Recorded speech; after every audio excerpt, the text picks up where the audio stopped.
Ça va. Comment s'est passée ta journée et surtout comment va notre bébé national? Comme j'aime bien te taquiner. C'est pas facile parce que je devais quand même le mettre dans sa berceuse, comme ça. Donc, c'est pas facile. Il est juste à côté là-dedans. À un moment, si vous voyez que je regarde, c'est parce qu'on me fait genre, maman, tu m'as oublié. Il n'y a pas de souci, on va comprendre. Il n'y a pas de Ouais. souci. On lui fait des coucous. On lui fait des coucous. Il vous Alléluia. envoie des coucous aussi. Super, super. On a un petit peu adoré déjà avec les personnes qui s'est connectées tout doucement. Donc, j'étais en train de dire que ce n'est pas juste un live comme un autre. On est là pour s'amuser. On est là pour qu'on nous voit, j'en sais rien, mais c'est un rendez-vous divin. Le Seigneur a un Amen. message pour les personnes qui se connectent. Le Seigneur a un message pour les personnes qui prennent de leur temps pour se connecter à ce programme, à ce rendez-vous divin. Nous avons un message à partager ce soir. Vous avez un témoignage à partager ce soir pour la gloire du Seigneur. Donc, je vais rapidement faire une petite prière et on Il va n'y a pas de commencer. problème, allez-y. Éternel Dieu de armées, Dieu de gloire, Dieu de victoire, nous te disons merci pour ce moment. Tu dis dans ta parole, là où deux ou trois sont réunis en ton nom, tu es au milieu d'eux. Ce n'est pas un nom humain qui nous réunit, mais c'est ton nom, Seigneur. C'est ta parole, c'est pour édifier le peuple de Dieu. Tu connais les cœurs de personnes qui se sont connectées ce soir. Tu connais les besoins, les demandes, les inquiétudes des cœurs qui se connectent ce soir. Saint, toi qui sondes les cœurs, laisse que ce message qui va être partagé par ce puissant canal qui est ta seconde puisse parler à un cœur, puisse transformer les vies, puisse impacter les vies, puisse libérer les captifs, délivrer et guérir les malades. Nous croyons en ta promesse, éternel Dieu des armées. Nous croyons en toutes tes promesses et nous recommandons ce moment entre tes puissantes mains. Amen. Amen. Amen. Voilà, comme on a Amen. déjà perdu pas mal de temps, sans plus tarder, on va directement commencer notre live. Moi, je m'appelle la sœur Telaka. Pour les personnes qui ne me connaissent pas, je suis motivatrice et fondatrice de la plateforme Courage au féminin. Donc, Courage au féminin, on a pour mission d'encourager les femmes via des coachings à sortir de leur zone de confort afin d'oser prier pour la gloire de Dieu. Oui, on a justement une femme de courage, une femme qui ose sortir de sa zone de confort pour servir le Seigneur malgré sa vie de famille, malgré qu'elle est maman, malgré qu'il y a un nouveau-né qui est là, mais elle prend le temps pour l'œuvre du Seigneur et nous bénissons l'œuvre du Seigneur dans sa vie. Ici en Belgique, Exagère encore ici en pour Belgique, multiplier. En tout cas, maman Jo, si tu es à Kinshasa, please, please, fais un concert exagérant. On doit venir mais exagérer. pas seulement à Kinshasa, à cause comme ça à la Belgique. On t'attend ici. Voilà. Moi-même, je serai à la promo jusqu'à Matongé, Kakaboué. Comme ça, exagère encore. Le Conseil. Seigneur a une parole pour toi. Le Seigneur avait mis dans mon cœur de pouvoir partager avec vous cette exhortation que j'intitule Sur ta parole, je jetterai le filet. Et là, on parle de la pêche miraculeuse dans le livre de Luc, chapitre 5. Je ne sais pas si nous avions nos Bibles. Comme ça, nous allons lire la parole de Dieu. La Bible dit, si nous avons trouvé, donc Luc, chapitre 5, nous allons lire du premier verset jusqu'au verset 11.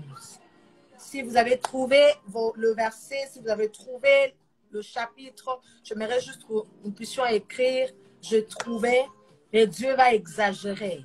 Dieu va exagérer. Alléluia, que le Seigneur vous bénisse. Je lis dans le nom de Jésus, la Bible déclare « Comme Jésus Amen. se trouvait auprès du lac de Génézareth et que la foule s'est pressée autour de lui pour entendre la parole de Dieu, il vit au bord du lac des barques d'où le pêcheur était descendu pour laver leurs filets. Il monta dans l'une de ces barques qui était à Simon. Et il pria de s'éloigner un peu de terre, puis il s'assit et de la barque, il enseignait la foule. Lorsque lui cessait de parler, il dit à Simon, avance en plein nom et jetez vos filets pour pêcher. Simon lui répondit, je m'aimerais si c'est ta Bible que tu soulignes ça. Simon lui répondit, Maître, nous avons travaillé toute la nuit sans rien prendre. Mais sur ta parole, je jetterai le filet. Amen. L'ayant jeté, ils prirent une grande quantité de poissons et leur filet s'est rompé. Ils firent signe à leurs accompagnants qui étaient dans l'autre barque de venir les aider. Ils vinrent et ils remplirent les deux barques au point qu'elles en fonçaient. Quand il vit cela, Simon-Pierre tomba aux genoux de Jésus et dit, Seigneur, retire-toi de moi parce que je suis un homme pécheur. Car l'épouvante l'avait saisi, lui et tous ceux qui étaient avec lui. Simon avait essayé de pécher toute la nuit. La Bible dit que Simon a essayé de pécher toute la nuit. Peut-être que c'est ton cas. Hein? Tu essayes, tu pries comme si tu ne priais pas. Hein?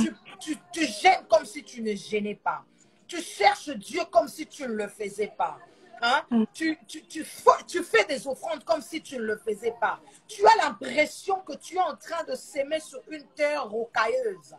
Tu as l'impression que tu es en train de s'aimer sur une terre où il y a des épines. Mais comme Simon, peut-être qu'il ne pouvait pas venir le jour d'après. Vous savez? Parce que j'ai essayé. Quand on a essayé, peut-être que ça m'a pris plusieurs heures. Dans ton cas, ça t'a pris plusieurs années. Je vois que les gens aiment tellement exagérer encore. Bon, ok, on va reprendre exagère encore. Oui, mets ça pendant que tu parles. Et ce que j'aime, c'est que il y a des choses que nous avions connues. Nous l'avions connu parce qu'il n'y avait pas Christ.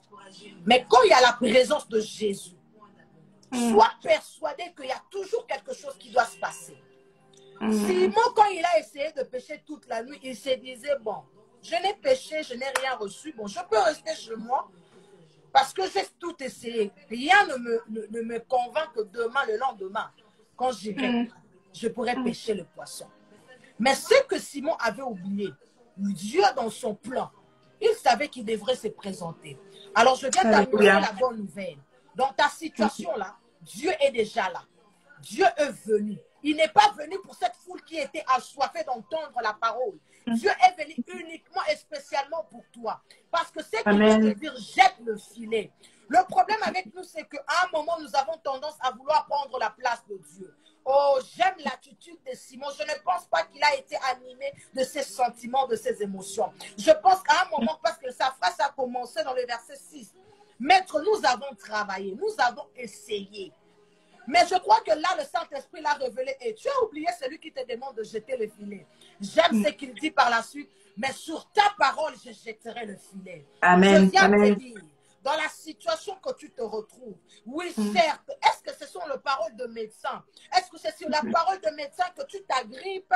Est-ce que c'est sur la parole de médecin que tu te confies? Est-ce que c'est sur la parole de tes frères et sœurs, de tous ceux-là qui sont en train de se moquer de toi que tu t'agrippes?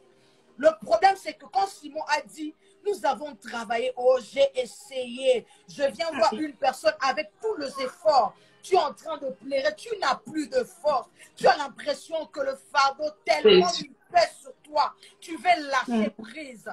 Mais tu te dis, bon, voilà, est-ce que je dois laisser? C'est ce qu'en fait Simon devait faire.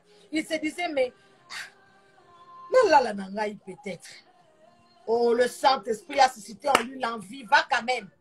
Va quand même. Même si tu ne sais pas ce qui t'attend devant. Va quand même. Et Simon dit, nous avions travaillé. Nous avions essayé toute la nuit. Et le Saint-Esprit dit, mais Simon, tu as oublié celui qui est devant toi. Tu as oublié celui qui est en face de toi. Est-ce que je peux couler comme je le sens? Cool, maman, cool. Les autres fois, tu as péché. Tu n'as péché que le poisson Saint-Charles. Nakata filé, non, il n'y avait que le poisson, le Thompson. Il n'y avait que le frétin. Mais cette fois-ci, ma crevette. Il n'y avait que des crevettes. Et les crevettes, et les crabes, et les requins qu'on ne mange pas, tout va se retrouver dans ton filet. J'aime ce que la Bible est en train de me révéler. La Bible dit que le filet rompait, c'est-à-dire comme il faut il y avait tellement une grande quantité, il y avait tellement un nombre au point que le Seigneur ne s'est pas limité là. Simon regarde, il se dit, mais appelez le voisin, je viens t'annoncer la bonne nouvelle, ce que le Seigneur fera pour toi, même les voisins seront affectés. Bazalaki Nakati a planté. Ils n'étaient pas dans le plan de Dieu. Mais ce que le Seigneur fera pour toi, ça va même affecter ton entourage. J'aime cette parole. Sur ta parole, je jetterai le filet. Oh,